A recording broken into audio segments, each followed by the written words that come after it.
കൂട്ടുകാർക്കും നമസ്കാരം. Serial മാനിയ variety സ്റ്റോറീസിന്റെ ഏറ്റവും പുതിയൊരു വീഡിയോയിലേക്ക് എല്ലാ കൂട്ടുകാർക്കും സ്വാഗതം കേട്ടോ. അപ്പൊ ഞാൻ പറയുന്നത് പോലെ തന്നെ ചാനൽ ആദ്യമായിട്ട് കാണുന്ന കൂട്ടുകാരാണെങ്കിൽ നിങ്ങൾക്ക് ഇഷ്ടപ്പെട്ടാൽ സബ്സ്ക്രൈബ് ചെയ്യാൻ മറക്കരുത് കേട്ടോ. അപ്പൊ നമുക്ക് നേരെ അതിലേക്ക് പോയാലോ. അങ്ങനെതാ നമ്മുടെ സുമിത്രയാണെങ്കിൽ ശീതളിന്റെ വീട്ടിലെത്തി. ശീതളിനോട് പറയാവുന്ന കാര്യങ്ങളെല്ലാം ഒരു അമ്മ എന്നുള്ള നിലയിൽ പറഞ്ഞു മനസ്സിലാക്കാനൊക്കെ ശ്രമിച്ചു. പക്ഷേ ശീതൾ സുമിത്ര വിചാരിക്കുന്നത് പോലെയല്ല. ശീതളാണെങ്കിലോ നമ്മുടെ സച്ചിന്റെ മേല് അത്രമേൽ വിശ്വാസമാണ് നമ്മുടെ ശീതളിനുള്ളത്. അപ്പൊ ശീതള് ഒരു കാര്യവും അമ്മ പറയുന്നത് അമ്മ പറയുന്ന കാര്യമൊന്നും ഞാൻ വിശ്വസിക്കില്ല. എനിക്കറിയാം അമ്മയുടെ ഉള്ളിലിരിപ്പ്. എന്നെയും സച്ചിനെയും തമ്മിൽ പിരിക്കണം എന്നുള്ളതല്ലേ അമ്മയുടെ ആഗ്രഹം. അപ്പൊ ഇത് കേൾക്കുമ്പോൾ ചെറിയൊരു പുഞ്ചിരിയോടുകൂടി നമ്മുടെ സുമിത്ര ചോദിക്കുകയാണ്, അതെന്താ മോളെ നീ അങ്ങനെ പറഞ്ഞത്? അമ്മ എപ്പോഴാണ് നിന്നെയും സച്ചിനെയും കൂടി പിരിക്കാനുള്ള കാര്യങ്ങളൊക്കെ ചെയ്തത്? മോളെ, അമ്മ എപ്പോഴും നിന്റെ നല്ല ഭാവിക്ക് വേണ്ടിയിട്ടേ ചിന്തിച്ചിട്ടുള്ളൂ. അമ്മ ഒരിക്കലും അവനെ ഉപേക്ഷിക്കണമെന്നൊന്നും പറയുന്നില്ല. പിന്നെ ഇതേപോലെയുള്ള ഒരു സൈക്കോപാത്തിന്റെ കൂടെ നീ എങ്ങനെ ജീവിക്കാനാ മോളെ എന്നുള്ള കാര്യം ചോദിക്കുമ്പം അമ്മ, അവനുമായിട്ട് ഞാനിപ്പോ അഡ്ജസ്റ്റ് ചെയ്ത് ജീവിക്കുകയാണ്. ഞങ്ങൾക്ക് ഒരേ ഒരു പ്രശ്നം മാത്രമേ ഉള്ളൂ, ഒരു കുഞ്ഞില്ല എന്നുള്ള ആ ഒരു പ്രശ്നം. അത് ഞങ്ങൾ വിചാരിച്ച പരിഹരിക്കാവുന്നതേ ഉള്ളൂ. പിന്നെ എനിക്ക് ചില പ്രോബ്ലംസ് ഒക്കെ ഉള്ളത് കൊണ്ടാണ് ആ ഒരു ഗുളികയും കാര്യങ്ങളും ഒക്കെ ഞാൻ കഴിക്കുന്നത്. മോളെ, നീ എന്തറിഞ്ഞിട്ടാ ഈ കഴിക്കുന്നത്?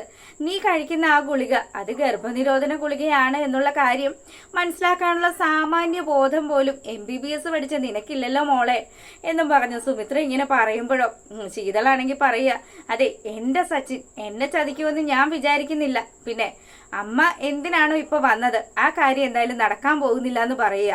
അപ്പൊ സുമിത്രയാണെങ്കിലോ തന്റെ മകള് തന്നെ എപ്പോഴും ഇങ്ങനെ അപമാനിച്ച് ഇറക്കി വിടുന്ന ആ ഒരു സിറ്റുവേഷൻ ആണല്ലോ.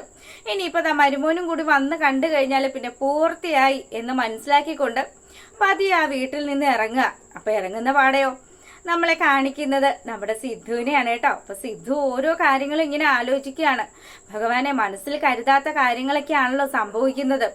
രോഹിത് എത്ര ആരോഗ്യമുള്ളൊരു ചെറുപ്പക്കാരനായിരുന്നു. അപ്പം രോഹിത്തിനാണെങ്കിൽ ആക്സിഡന്റ് പറ്റി രോഹിത് സ്പോട്ടിൽ മരിച്ചു എന്നുള്ള കാര്യമൊക്കെ അരവിന്ദൻ പറഞ്ഞത് വെച്ച് ഇങ്ങനെ ആലോചിച്ച് നോക്കുമ്പോഴത്തേക്കിനും അങ്ങനെയാണെങ്കിൽ സുമിത്ര ഇപ്പൊ എവിടെയായിരിക്കും? സുമിത്രയെ ഞാൻ എങ്ങനെ കണ്ടെത്തും? അവൾ കോമാ സ്റ്റേജിലാണെങ്കിൽ എന്നെ എങ്ങനെ തിരിച്ചറിയും എന്നുള്ള ഈ ചിന്തകളെല്ലാം മനസ്സിലിട്ട് ഇങ്ങനെ അലയടിച്ചുകൊണ്ടിരിക്കുന്ന ആ ഒരു സമയത്താണ് സിദ്ധു ആ ഒരു കാഴ്ച കാണുന്നത്. അതാ നമ്മുടെ ആ ഒരു വിശ്വൻ അവിടെ കൂടെ ഇങ്ങനെ നടക്കുന്ന ആ ഒരു കാഴ്ചയാണ്. അപ്പൊ റോട്ടിൽ കൂടെ ഇങ്ങനെ പോകുമ്പോഴത്തേക്കിനും സിദ്ധു പെട്ടെന്ന് ആ ഒരു വണ്ടി അവിടെ സ്റ്റോപ്പ് ചെയ്യാൻ പറയുക. അങ്ങനെ വണ്ടി നിർത്തിയതും സിദ്ധാർത്ഥ ചാടി ഇറങ്ങിയ പാടെ തന്നെ വിശ്വന്റെ അടുത്തേക്ക് ചെന്നിട്ട് വിശ്വനോട് ചോദിക്കുന്നുണ്ട്, വിശ്വ താനിത് എവിടെ പോയിട്ട് വരികയാണ്? അപ്പം വിശ്വനാണെങ്കിലോ തിരിഞ്ഞു നോക്കുന്ന സമയത്ത് സിദ്ധാർത്ഥിനെ കാണുകയാണ്. സിദ്ധു, നിങ്ങളിപ്പോ നാട്ടിലെത്തി എന്നുള്ള കാര്യമൊക്കെ ചോദിക്കുക. അപ്പൊ ഇവര് ബന്ധുക്കാരായതുകൊണ്ട് തന്നെ ഇവര് പരസ്പരം കുശലാന്വേഷണമൊക്കെ നടത്തുകയാണ്. ഞാൻ നാട്ടിൽ വന്നിട്ട് 2 ദിവസമേ ആയിട്ടുള്ളൂ. ഞാൻ ശ്രീനിലയത്തിലൊക്കെ പോയായിരുന്നു. ശ്രീനിലയത്തിലുള്ളത് ഒരു പരമശിവമാണ് ഇപ്പൊ അവിടെ താമസിക്കുന്നത്. എന്റെ ആ ഒരു ബുദ്ധിക്കേട് കൊണ്ട്, എന്റെ ആ ഒരു വിവരമില്ലായ്മ കൊണ്ടും ഒക്കെ സംഭവിച്ചു പോയതാ വിശ്വം. എന്തായാലും എന്റെ ആ ഒരു മുതല് തിരികെ പിടിക്കാൻ തന്നെയാണ് ഞാൻ വന്നിരിക്കുന്നത് എന്നുള്ള കാര്യം വിശ്വന്റെ അടുത്ത് വെളിപ്പെടുത്തുകയാണ് സിദ്ധു. അപ്പൊ സിദ്ധു ഇതൊക്കെ പറയുമ്പോഴും ഈശ്വര, ഇനി ഇവനെങ്ങാനും തന്റെ മരുമോനെ കുറിച്ചിട്ടുള്ള കാര്യങ്ങളൊക്കെ ചോദിക്കൂ എന്നുള്ളൊരു ടെൻഷൻ വിശ്വനുണ്ട്. അപ്പൊ വിശ്വൻ ഇങ്ങനെ, എന്നാ സിദ്ധാർത്ഥ് ഞാൻ പോയിക്കോട്ടെ എന്നുള്ള രീതിയിൽ പെട്ടെന്ന് ഇങ്ങനെ തിരക്ക് കൂട്ടുന്ന സമയത്ത് സിദ്ധു പറയുന്നുണ്ട്, അതെ, എനിക്കറിയണം എവിടെ എന്റെ മോനും മരുമോളും അവരുടെ കുഞ്ഞും ഒക്കെ ഉള്ളത് എന്നുള്ള കാര്യം ചോദിക്കുമ്പോഴത്തേക്കിനും അത് അവരെന്റെ കൂടെ വീട്ടിലുണ്ട് എന്നുള്ള കാര്യം ഈ പുള്ളിക്കാരൻ പറയുക. അപ്പൊ പുള്ളി ഇതൊക്കെ പറഞ്ഞെങ്കിലും വലിയ താല്പര്യമൊന്നും ഇല്ലാതെയാണ് ഇതെല്ലാം ഇങ്ങനെ പറയുന്നത്. അങ്ങനെ സിദ്ധുവിനെ കൂട്ടിക്കൊണ്ട് വിശ്വനാണെങ്കിൽ ആ ഒരു വീട്ടിലേക്ക് പോകാൻ തുടങ്ങുക കേട്ടോ. അപ്പം എന്തായാലും അനിരുദ്ധിനെ ഇനി കാണിച്ചു കൊടുക്കാതെ മറ്റൊരു മാർഗ്ഗം ഇല്ലല്ലോ. ഇങ്ങനെ ചോദിച്ചു വന്നിരിക്കുന്നത് സ്വന്തം ചോരയെ തന്നെയാണ്.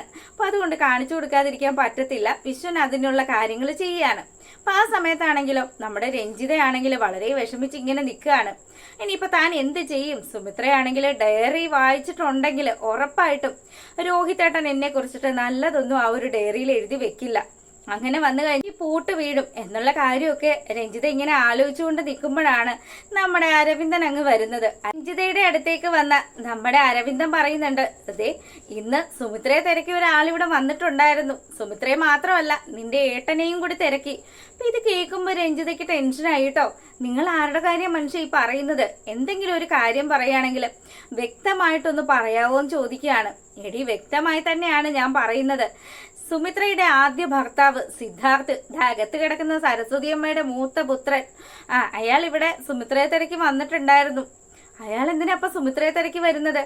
അതെ, രോഹിത്തിന്റെയും സുമിത്രയുടെയും വീടായിരുന്നല്ലോ ഇത്. ഇപ്പൊ നമ്മൾ കൈയടക്കി വെച്ചിരിക്കുന്ന കാര്യമൊന്നും ആ മണ്ടൻ അറിയത്തില്ല.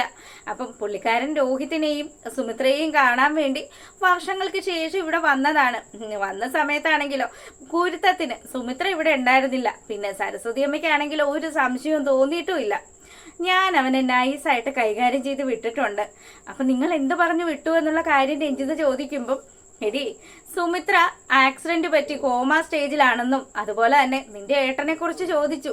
നിന്റെ ഏട്ടനാണെങ്കിൽ മരിച്ചുപോയി എന്നുള്ള കാര്യമൊക്കെ ഞാൻ പറഞ്ഞു കൊടുത്തിട്ടുണ്ട്. അല്ല, അപ്പം നമ്മളിവിടെ താമസിക്കുന്നതിൽ അയാൾക്ക് എന്തെങ്കിലും സംശയം തോന്നിയോ? അയാൾക്ക് സംശയമൊക്കെ തോന്നി. എന്തായാലും ആ സ്വത്തുക്കൾ മുഴുവനും നിന്റെ പേരിൽ എഴുതി എന്ന് പറയുമ്പം ഇങ്ങനെ ഒരു പെങ്ങളുള്ള കാര്യം പോലും പുള്ളിക്കാരൻ അറിയത്തില്ല എന്നാണ് എന്നോട് പറഞ്ഞത്. അതുകൊണ്ട് അവന് ചെറിയ സംശയമൊക്കെ ഉണ്ടായിരുന്നു. പക്ഷേ ഞാനത് വേണ്ട വിധം കൈകാര്യം ചെയ്താ വിട്ടിരിക്കുന്നത്. ഇനി ചെറിയ സംശയങ്ങളും ഒന്നും ആയിട്ട് സിദ്ധാർത്ഥൻ ഇങ്ങോട്ട് വരില്ല എന്നുള്ള കാര്യമൊക്കെ അരവിന്ദൻ വലിയ ഗമയ്ക്ക് അങ്ങ് തട്ടി വിടുകയാണ്. അപ്പൊ ഇത് കേൾക്കുമ്പോൾ രഞ്ജിത പറയുന്നുണ്ട്, ഓ എന്തേലും ആയിക്കോട്ടെ, ഒരു കാര്യത്തിനെങ്കിലും നിങ്ങളെ കൊണ്ട് ഒരു ഉപകാരം ഉണ്ടായല്ലോ മനുഷ്യാന്നും പറഞ്ഞ് ഇങ്ങനെ നിന്ന് സംസാരിക്കുകയാണ്. അപ്പൊ ഈ സമയത്താണെങ്കിലോ നമ്മളെ കാണിക്കുന്നത് സരസ്വതി അമ്മയാണെങ്കിൽ വലിയ വിഷമത്തിലാണ്. സരസ്വതി അമ്മയ്ക്ക് തന്റെ മകന്റെ സൗണ്ട് പോലെ തന്നെയാണല്ലോ സിദ്ധു തന്നെയാണ് ആ വന്നത് എന്ന് പൂർണ്ണമായ ഒരു വിശ്വാസം നമ്മുടെ സരസ്വതി അമ്മയിലേക്ക് വരികയാണ്. ആദ്യം ഒന്ന് തോന്നി, പിന്നെ ഒന്ന് ശങ്കിച്ചു. പക്ഷെ അത് കഴിഞ്ഞപ്പോഴത്തേക്കിനും വീണ്ടും താൻ ആ ഒരു സൗണ്ട് തന്നെ ഇങ്ങനെ കേട്ടത് തന്റെ മകൻ തന്നെയാണ് എന്നുള്ള കാര്യം മനസ്സിലാക്കുകയാണ്. അങ്ങനെ വിഷമിച്ചിരിക്കുന്ന ആ ഒരു സരസ്വതി അമ്മയുടെ അരികിലേക്ക് നമ്മുടെ സുമിത്ര വരികയാണ്. സുമിത്ര വന്ന പാടെ തന്നെ സരസ്വതി അമ്മയോട് ചോദിക്കുന്നുണ്ട്, അല്ല എന്ത് പറ്റി, ഇന്ന് എന്താണ് ഒരു മൂഡ് ഓഫ് ആണല്ലോ, എന്താണ് രഞ്ജിതയോ അരവിന്ദനോ എന്തെങ്കിലും പറഞ്ഞ് വിഷമിപ്പിച്ചോ എന്ന് ചോദിക്കുകയാണ്. ഏയ് അതൊന്നും അല്ല മോളെ, വേറെ ചില സംഭവങ്ങളൊക്കെ ഇവിടെ ഉണ്ടായി. എന്ത് സംഭവം അമ്മ എന്താ പറഞ്ഞു വരുന്നത്? അത് ഞാൻ പറയാം. അതിനു മുമ്പ് ശീതളിനെ കണ്ടിട്ട് എന്തായി എന്നുള്ള കാര്യം ചോദിക്കുകയാണ് സരസ്വതി. അപ്പം ശീതളാണെങ്കിൽ, അമ്മ ഞാൻ ആ കാര്യങ്ങളൊന്നും പറഞ്ഞിട്ട് അവള് വിശ്വസിക്കാൻ കൂട്ടാക്കുന്നില്ല. ഞാൻ അവളോട് പറഞ്ഞതാണ് സച്ചിൻ നിന്നെ ചതിക്കുകയാണ് എന്നുള്ള കാര്യം. പക്ഷെ അവൾക്കാണെങ്കിൽ സച്ചിനെ നല്ല വിശ്വാസമാണ്. ഞാൻ പറഞ്ഞതൊന്നും അവൾ ഒരു വകയ്ക്കും കേട്ടിട്ടേ ഇല്ല എന്നുള്ള കാര്യം സരസ്വതിയോട് പറയുകയാണ്. അപ്പൊ സരസ്വതി അമ്മ പറയുന്നുണ്ട്, കണ്ടാൽ അറിയാത്തവൻ കൊണ്ടാലറിയും. അതുകൊണ്ട് നീ ഇനി ഒന്നും പറഞ്ഞു കൊടുക്കാനായിട്ട് അവളുടെ വീട്ടിലേക്ക് പോവണ്ട.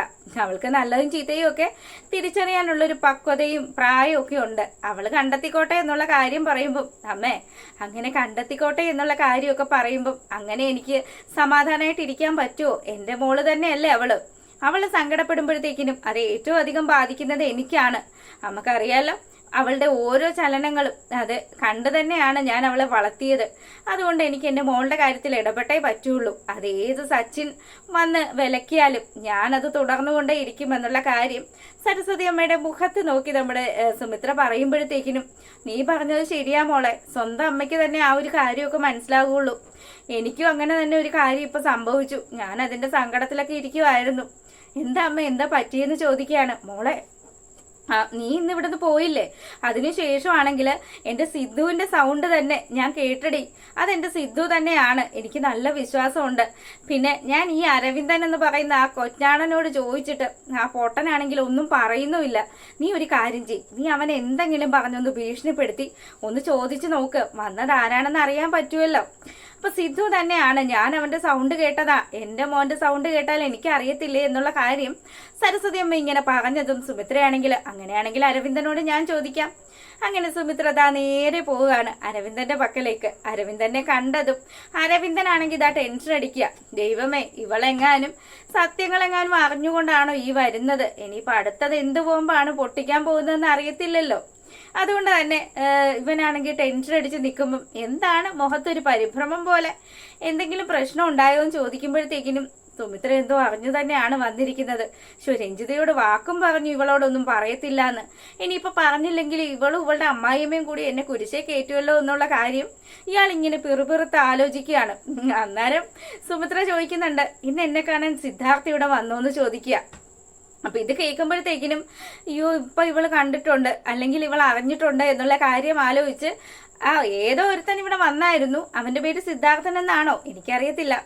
അത് നിന്നെ തിരക്കിയാ വന്നത് എന്നുള്ള കാര്യമൊക്കെ പറയുക. നിന്നെ മാത്രമല്ല നിന്റെ ഭർത്താവിനെയും കൂടി തിരക്കിയാ വന്നത്. അപ്പം ഞാൻ പറഞ്ഞു വിട്ടിട്ടുണ്ട്, സുമിത്രയാണെങ്കിൽ ഇവിടെ ഇല്ല എന്നുള്ള കാര്യവും രോഹിത് മരണപ്പെട്ടു എന്നുള്ള കാര്യവും. അപ്പൊ സിദ്ധു വന്നത് സിദ്ധു തന്നെയാണ് എന്നുള്ള കാര്യം സരസ്വതി അമ്മ പറഞ്ഞതിൽ നിന്നും അതുപോലെ ഈ അരവിന്ദൻ പറഞ്ഞതിൽ നിന്നും സുമിത്ര മനസ്സിലാക്കുകയാണ്. അപ്പൊ സുമിത്രയാണെങ്കിലോ, അങ്ങനെയാണെങ്കിൽ സിദ്ധു എവിടെയാ താമസിക്കുന്നതെന്നോ അയാളുടെ എന്തെങ്കിലും ഡീറ്റെയിൽസോ ഫോൺ നമ്പറോ എന്തെങ്കിലും തന്നായിരുന്നോ ചോദിക്കുകയാണ്. ഒന്നും തന്നിട്ടില്ല. ഞാൻ എന്തിനാപ്പ ആവശ്യമില്ലാത്ത കാര്യങ്ങൾ ചോദിക്കുന്നത്?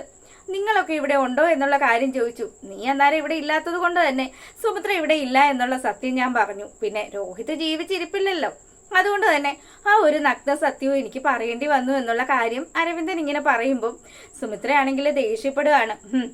നിങ്ങള് എന്തൊക്കെയാണ് ചെയ്ത് കൂട്ടുന്നതെന്ന് വ്യക്തമായിട്ട് മനസ്സിലാക്കിക്കൊണ്ട് തന്നെയാണ് ഞാൻ നിൽക്കുന്നത്. അതെ, ഇനി അധിക കാലം ഇതേപോലെ സുഹിക്കാനൊന്നും പറ്റില്ല. നാളുകളൊക്കെ എണ്ണപ്പെട്ടു തുടങ്ങി കേട്ടോ എന്നുള്ള കാര്യം അരവിന്ദനെ ഓർമ്മിപ്പിക്കുമ്പോഴത്തേക്കിനും അരവിന്ദന് ടെൻഷനായി. എന്റെ ദൈവമേ, ഇപ്പൊ സത്യം തന്നെയാണ്, സരസ്വതി അമ്മയുടെ ഊഹങ്ങളൊന്നും പാളുന്നില്ല. ആ ഡയറി വായിച്ച് ഡയറിയിലുള്ള കാര്യങ്ങളെല്ലാം മനസ്സിലാക്കിക്കൊണ്ട് തന്നെയാണ് ഇവൾ ഇത്രയും സ്ട്രോങ് ആയിട്ട് സംസാരിക്കുന്നത് എന്ന് പുള്ളിക്കാരന് മനസ്സിലായി.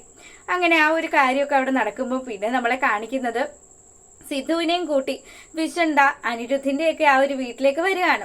അപ്പൊ വന്ന പാടെ തന്നെ നമ്മുടെ കുഞ്ഞ് സ്വരമോളാണ് കേട്ടോ ഓടി വന്ന് വാതിൽ തുറക്കുന്നത്. അതേ കണ്ട പാടെ തന്നെ നമ്മുടെ വിശ്വനാണെങ്കിൽ ബാ എന്റെ മോളിങ്ങ് വാന്നും പറഞ്ഞ് മോളെ അങ്ങ് വാരി കെട്ടിപ്പിടിക്കുകയാണ്. അപ്പൊ കെട്ടിപ്പിടിച്ചപ്പോഴത്തേക്കിനും മോളെ കാണുമ്പോഴത്തേക്കിനും നമ്മുടെ സിദ്ധുവിന് മനസ്സിലായിട്ടോ അനിരുദ്ധിന്റെ കുഞ്ഞാണ് എന്നുള്ള കാര്യം. അങ്ങനെ ഇതെന്റെ അനിരുദ്ധിന്റെ മോളാണോ എന്ന് ചോദിച്ച് ആ കുഞ്ഞിനെ അങ്ങ് വാരി എടുത്ത് ഉമ്മ കൊടുക്കുക. അപ്പൊ ഇങ്ങനെ കുഞ്ഞിനെ കെട്ടിപ്പിടിച്ചുകൊണ്ട് നിൽക്കുമ്പോഴത്തേക്കിനും ബാ സിദ്ധു ഇവിടെ നിൽക്കണ്ട, അകത്തോട്ട് വാന്നും പറഞ്ഞ് വിശ്വനാണെങ്കിൽ വലിയ കാര്യത്തിന് വിളിച്ചുകൊണ്ട് പോവുക. അപ്പൊ കുഞ്ഞ് ചോദിക്കുന്നുണ്ട്, ഇതാരാന്ന് എനിക്ക് മനസ്സിലായില്ലല്ലോ. മോളുടെ അച്ഛനാണ് ഞാൻ, മോളുടെ അച്ഛന്റെ അച്ഛനാണ് ഞാൻ എന്നുള്ള കാര്യമൊക്കെ സിദ്ധു ഇങ്ങനെ പറയുമ്പം എന്റെ അച്ഛനാണോ? ആ ഡാഡി ദേ എന്റെ അച്ഛൻ വന്നു എന്നുള്ള കാര്യമൊക്കെ പറഞ്ഞ് സ്വരമോളാണെങ്കിൽ നമ്മുടെ അനിരുദ്ധിനെ വിളിക്കുക. അപ്പം കുഞ്ഞിനെ എടുത്ത് നിൽക്കുന്ന സിദ്ധാർത്ഥിനെ കണ്ട് നമ്മുടെ അനിരുദ്ധി ഇങ്ങനെ ഇറങ്ങി വരികയാണ്.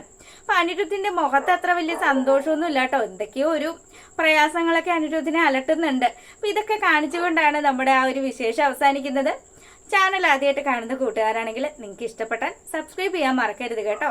അപ്പൊ എല്ലാ കൂട്ടുകാർക്കും നല്ലൊരു ദിവസമൊക്കെ ആശംസിച്ചുകൊണ്ട് നമ്മുടെ ഇന്നത്തെ വീഡിയോ വൈൻഡപ്പ് ചെയ്യുന്നു. അപ്പൊ നമുക്ക് മറ്റൊരു വെറൈറ്റി സ്റ്റോറി ആയിട്ട് വീണ്ടും കാണാം. താങ്ക്